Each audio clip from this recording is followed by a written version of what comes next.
And welcome back to my channel. I am Devshri and today we are going to react to this video by PJ Explained before you watch Dhurandhar 2 The Revenge. And I am really excited. Please guys make sure to subscribe to my channel and also make sure to go and watch this video on his channel. And let's get started. He is one of the best explainers I think क्योंकि मैंने इनका पहले एक या दो videos देखा है and he like बहुत philosophy तरीके से बहुत philosophical तरीके से बोलते हैं and I really like that. Okay, let's start. तो गुरु धुरंधर 2 द रिवेंज देखने जा रहे हो तो ये वीडियो जरूर से देख लेना क्योंकि आज हम धुरंधर 2 देखने से पहले धुरंधर 1 का रिवीजन करेंगे, वो भी उसी फॉर्मेट में जैसा मूवी इंटेंड करती है, जहां स्टोरी शुरू होती है 30 दिसंबर 1999 के कांधार हाईजैक से, जहां आर माधवन के कैरेक्टर को देखते हैं। कौन बोलेगा ये अजय देओल जैसा नहीं लगता है। I was like when I first time saw him I was like अरे ये तो अजय देओल ही है। फिर वो बाद में चलता Ajay Sanyal and I was like but the makeup was so good. जिनका नाम है अजय सान्याल, जो कि हेविली इंस्पायर्ड है अजीत डोभाल की पर्सनैलिटी से, जो कि रियल लाइफ में आईबी डायरेक्टर और longest serving national security adviser भी इंडिया के रह चुके हैं। जिनके बाद एक और कैरेक्टर हमें देखने को मिलते हैं जिसे हम देखते हैं और उनका नाम है देवव्रत कपूर, जो कि मिनिस्ट्री ऑफ एक्सटर्नल ये जसकीरत सिंह है, Jaskirat Singh if I'm not wrong. If I'm wrong, please correct me. Affairs India से आते हैं, जहां पे अब दिसंबर 1999 में 7 डे का हॉस्टेज क्राइसिस जो हुआ था, जो खत्म हुआ 3 टेररिस्ट के रिलीज के बाद, जिसमें टोटल 190 लोग, जहां पे the price of piece, it was the price of piece. इस मूवी में ना जितने भी चैप्टर्स के नाम रखे गए हैं, the price of peace, the bastard king of Lyari, the jinn, bullets and roses, devil's guardian, et tu Brutus, every single one of them is so on point. पे 179 पैसेंजर्स और 11 क्रू बोर्ड में थे एंड वहां पे इन रियल लाइफ जैसा movie में दिखाया गया है, हाईजैकर्स ने एक इंडियन को मार भी दिया था। जहां पे अब शुरू में पहले वो लोग 36 टेररिस्ट की रिलीज करने की डिमांड कर रहे थे, लेकिन फिर इंटेंस नेगोशिएशंस के बाद 36 से 3 टेररिस्ट को रिलीज करने की डील फिक्स हुई। उसके बाद अजय सान्याल और देवव्रत कपूर को हम लोग देखते हैं प्लेन में एंटर करते हुए। अजय सान्याल बताते हैं कि उन कौन 3 टेररिस्ट को रिलीज किया जाएगा, जिसमें थे मसूद अजहर, अहमद उमर शहीद शेख और मुश्ताक अहमद जारगर। पैसेंजर के रिलीज के बाद अजय सान्याल, देवव्रत कपूर और केएस भुल्लर, जो कि स्पेशल सेक्रेटरी रॉ से आते हैं, डिस्कशंस कर रहे होते हैं कि आगे क्या कर सकते हैं, क्योंकि स्पेशल ये इनका रियल लाइफ नेम मैं भूल गई हूँ, जो देवव्रत कपूर और अजय सन्याल के साथ बैठे हैं। इन्होंने ना if I am not wrong, okay I could be wrong, but मैं जब रिसर्च कर रही थी इस मूवी पे तब इनकी बुक आई थी और उसमें इन्होंने पूरा स्पेसिफिकली बहुत ज्यादा इंटेंसिवली लिखा हुआ है कि how he disagrees with Ajay Sanyal, मतलब Ajit Deol. So yeah, this is something I just knew and I secretary raw से आते हैं, डिस्कशंस कर रहे होते हैं कि आगे क्या कर सकते हैं, जिसमें वो बात तो करते हैं कि ऑफ कोर्स नेगोशिएशन सही हुए, लोग बच गए, लेकिन ये डिप्लोमेटिक स्टेट में यह मिशन एक बहुत ही बड़ा फेलियर था। काफी चीजें देनी पड़ी इंडिया को और उसकी वजह से मिनिस्ट्री ऑफ एक्सटर्नल अफेयर्स और सेक्रेटरी रॉ में अजय सान्याल की बातों को नजरअंदाज किया जाने लगा।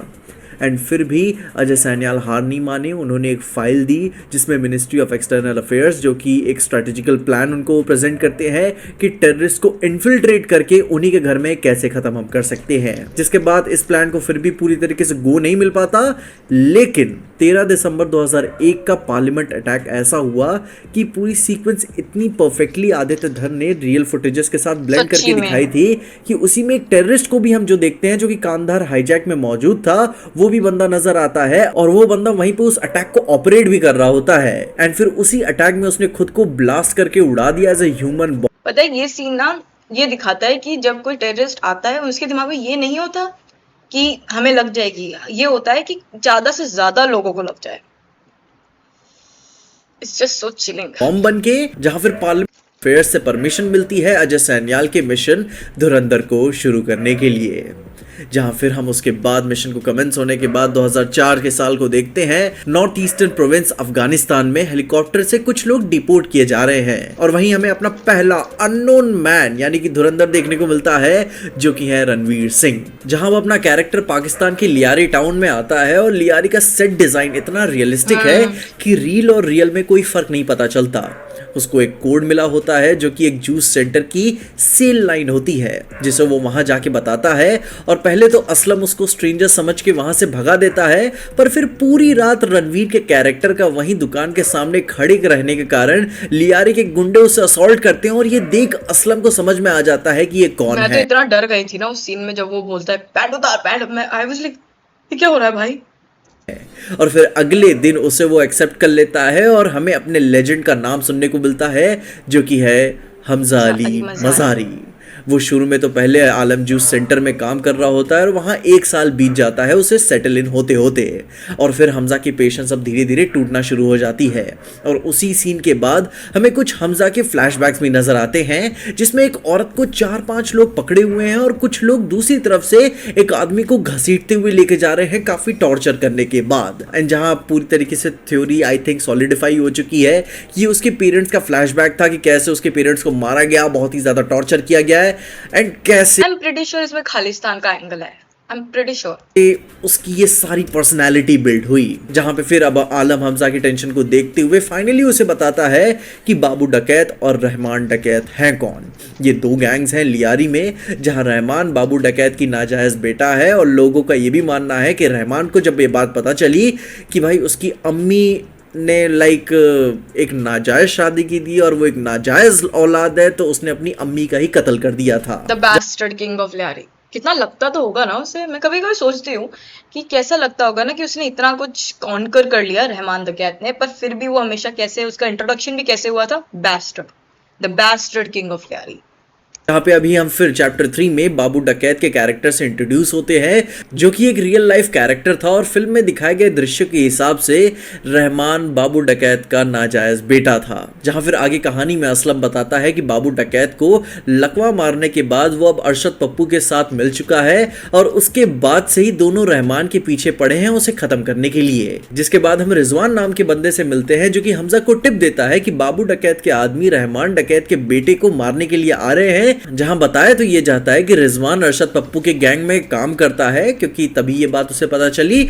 और धुरंधर 2 में मल्टीपल शॉट्स में हम रिजवान को हमजा के साथ गैंग चलाते हुए देख भी सकते हैं। और वही नहीं, इवन अगर आप देखेंगे ना तो धुरंधर 2 का जो ट्रेलर है उसमें एक सीन है जहाँ पे किसी ने ना ऐसे करके चोक होल्ड में रखा, वो मतलब ट्रेनिंग कर रहा है, ट्रेनिंग वाले सीन में कि कैसे करके चोक होल्ड पे रखा हुआ है उसको, क्या कहते हैं, हमजा को, जसकीरत सिंह को। उसमें जिस बंदे ने चोक होल्ड पे रखा है ना, वो यही बंदा है, रिजवान। So, yeah, फिर जब शादी में अटैक होता है और हमें पता चलता है कि रहमान के दोनों बेटे आए हुए हैं, जहां बड़े बेटे को मारने ये लोग आए हुए हैं और उसके साथ उसका छोटा भाई भी है। तो सब अटैक खत्म होने के बाद मूवी का पहला एक्शन सीक्वेंस था जो कि काफी कूल था, स्लो मोशन के साथ। हम ये देख पाते हैं कि उसका बड़ा बेटा था वो वहां बच नहीं पाता, गोली लग चुकी होती है उसे, और अपनी पूरी अपॉर्चुनिटी को देखते हुए हमजा उसे हॉस्पिटल ले आया, जिससे एटलीस्ट हमजा रहमान डकैत के नजर में तो आया। और फिर वहां से हॉस्पिटल से हम इंट्रोड्यूस होते हैं रहमान डकैत के कैरेक्टर से, जो कि खतरनाक तो है पर अपनी फैमिली के लिए थोड़ा वनरेबल भी है मूवी के अंदर, क्योंकि रियल लाइफ में थोड़ा सा अलग ही था। जहां पे फिर हमजा के डेयरिंग जेस्चर के बाद हम रहमान के इनर सर्कल में उसे ऐड होते हुए देख पाते हैं। और उसी सीक्वेंस के दौरान में जमील जमाली, जो कि वहां का एक लोकल मिनिस्टर है, वो एक बहुत ही दोगला पॉलिटिशियन है, उसके hidden and double meaning play हमें उसी सीक्वेंस में देखने को मिल जाते हैं हमजा की आंखों के थ्रू। जो कि वो अपनी कार में जब वो चप्पल पहन रहा होता है और वो बहन का लौड़ा बोला होता है कि मैं नंगे पैर दौड़ते हुए आ गया, जब मैंने ये बात सुनी तो हमें समझ में ही आ जाता है शुरू से कि कितना कमीना इंसान है। नाउ फिर आगे हम उज़ैर बलोच को देखते हैं, जो रहमान का भाई है। वो हमजा को अपने सारे बिजनेसेस के बारे में समझाता है, बताता है कि वो ऐसे करके बता रहा है जैसे कोई बड़ी बात है ही नहीं। ताकत के लिए रहमान लोगों की जिस्म में जुल्म कर चुका है, बहुत मेहनत करी है मेरे भाई ने काफ़ी ये तख्त मेंटेन करने के लिए।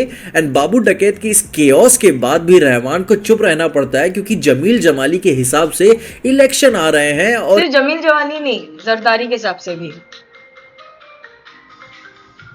कोई खून खराबा नहीं चाहते लियारी में। पर वहीं हमजा फिर अपॉर्चुनिटी देखकर खेल जाता है कि रहमान को मैनिपुलेट कर पाता है कि भाई यही तो अच्छा समय है अपनी इलेक्शन के टाइम में आपके, क्योंकि रहमान ऑलरेडी बहुत ज्यादा इमोशनल होता है। उसे सिर्फ चाहिए था कोई बंदा जो उसके हाँ में हाथ जोड़े, और उसने जोड़ा और बूम। आप तो एक्सपेक्ट भी नहीं कर रहे होंगे कि ये सारा कांड हो सकता है। एंड फिर वही एक पूरे बड़े एड्रेनलिन पंपिंग सीक्वेंस के दौरान में रहमान अपने इमरान खान की गाड़ी में, इमरान कौन मतलब आगे लाइक अरे अपना इमरान, अपना कप्तान इमरान। बाबू डकैत बाप को बीच बाजार में मार देता है, जैसा कि रियल लाइफ में हुआ था।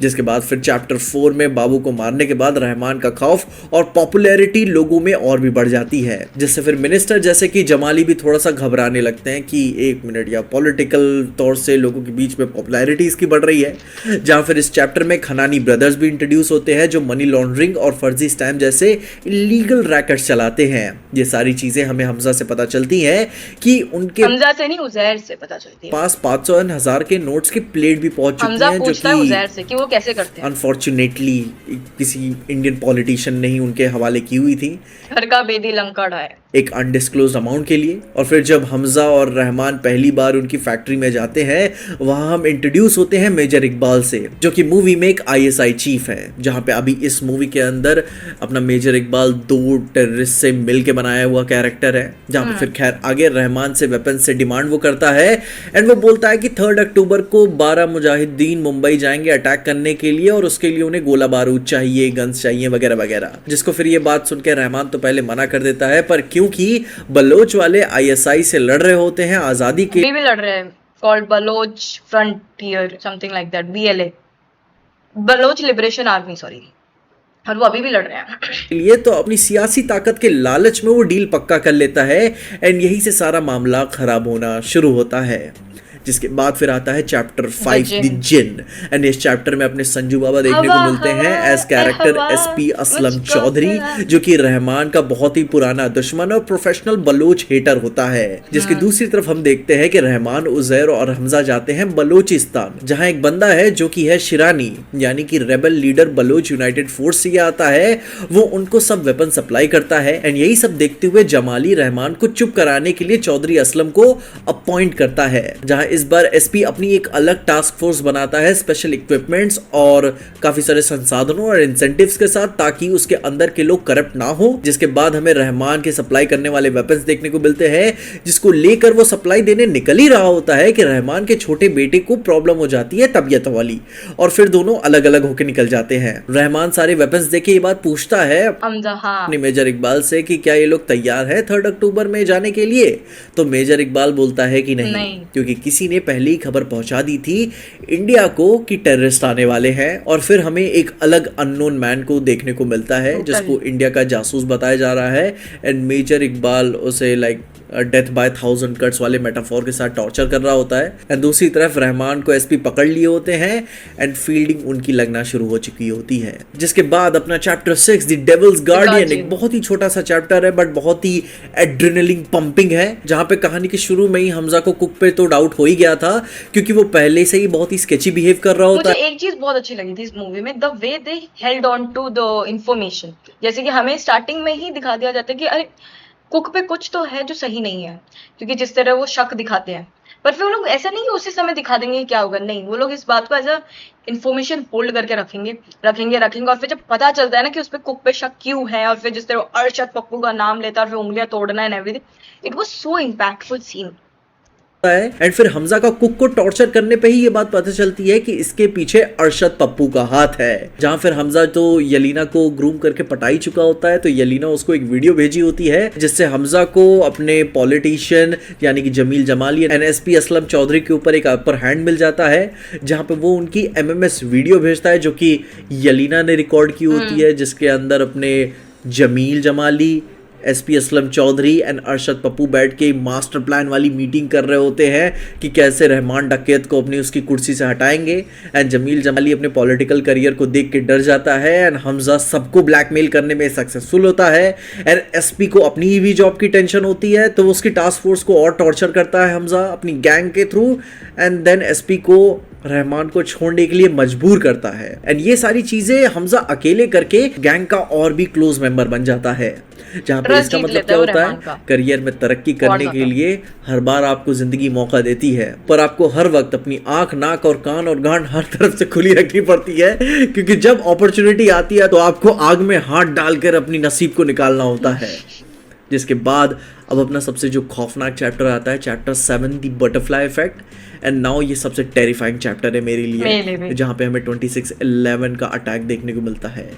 सोचो उस रूम में जहाँ ये सब ऑपरेट हो रहा होता है वहाँ And पे एक Indian इंडियन media, भाई Indian media was like one of the very reason why ये इतना बड़ा हो जाता है, escalate होता चला जाता है पूरा ये टेररिस्ट अटैक, क्योंकि इंडियन मीडिया को तो हर चीज तभी दिखाना होता है।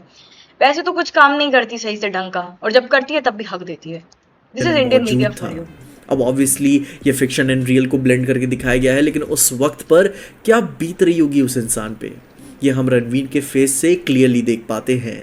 जिसके बाद फिर पूरी स्क्रीन रेड हो जाती है और हमें हैंडलर्स और टेररिस्ट के बीच की रिकॉर्डिंग सुनाई देती है एंड ये सीन बहुत ही डिस्टर्बिंग है। इसके बाद जब हमजा घर आता है तो अपनी डायरी में रहमान का नाम लिखता है एंड साइड में हमें सारे टेररिस्ट और उनकी लास्ट सीन विजुअल्स देखने को मिलती है, जहां ये इससे क्लियर हो जाता है कि हमजा सबको ट्रैक रिकॉर्ड रख रहा है एंड हर एक मूवमेंट और कनेक्शन उसकी नज़र में है एंड ये सीन उसके लॉन्ग टर्म प्लानिंग को हाईलाइट करती है, जिसके साइलेंस में इतनी टेंशन होती है कि बयान नहीं। Pakistani islamist jihadist militant organisation है जो सलाफी जिहादिस्ट आइडियोलॉजी से ड्रिवन है, जहां इसका प्राइमरी ऑब्जेक्टिव पूरे पहलगाम के लिए भी तो शायद यही लोग है ना, पहलगाम के लिए भी आई एम प्रीटी श्योर या तो इन्होंने ही लश्कर तैयबा नहीं तो लिया है कश्मीर को पाकिस्तान के साथ मर्ज करना है एंड इसके फाउंडर्स हैं हाफिज सईद, अब्दुल्ला यूसुफ आजम और जफर इकबाल। एंड अब फिर स्टोरी में हमजा जमाली को फिर से मैनिपुलेट करने में कामयाब हो जाता है कि अपने फ्यूचर के बारे में सोचो एंड यलीना से शादी कर लेता है उसके बाप को पटाकर, जहां फिर शादी के दिन मेजर इकबाल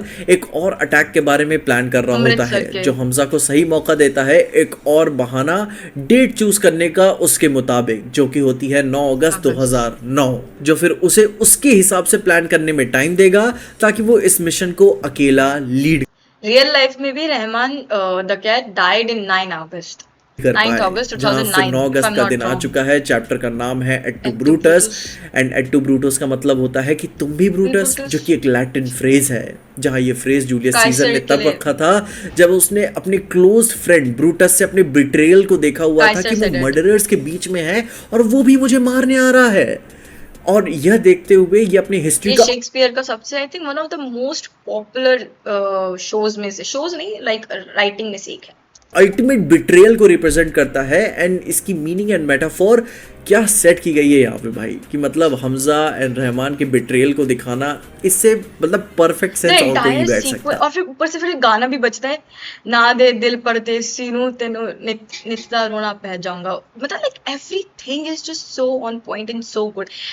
भाई पूरी मूवी इतनी मेटाफोरिकली ब्यूटीफुल है ना, आई लव दिस। इधर फिर वो ट्रू फ्रेंड हमजा होता है जो रहमान को मारने के लिए मदद करता है, जिसमें हालांकि एंड में रहमान को गोली तो असलम ने मारी थी, लेकिन बिट्रेयल का इमोशनल वेट हमजा के एक्शन से आता है एंड इसीलिए टाइटल ये परफेक्टली यहाँ पे लैंड होता है। जहाँ फिर ये सारी चीजें जब टर्न आउट हो ही रही होती हैं तो इसके फ्लैशबैक पर एक बोर्ड पे हमें दिखाया जाता है कि जिसमें 1993 WTC बॉम्बिंग्स, न्यूयॉर्क से लेकर 2002 तक की बाली बॉम्बिंग्स की टाइमलाइंस दिखाई जाती है एंड इसी में दिखाया जाता है कि कैसे पाकिस्तान ने दुनिया को कुछ नहीं दिया है, देखा जाए तो रियल लाइफ में कुछ भी नहीं दिया बिसाइड वायरस। पता है वायरस, कंप्यूटर वायरस और सब कहाँ से आया? पाकिस्तान ने दिया है।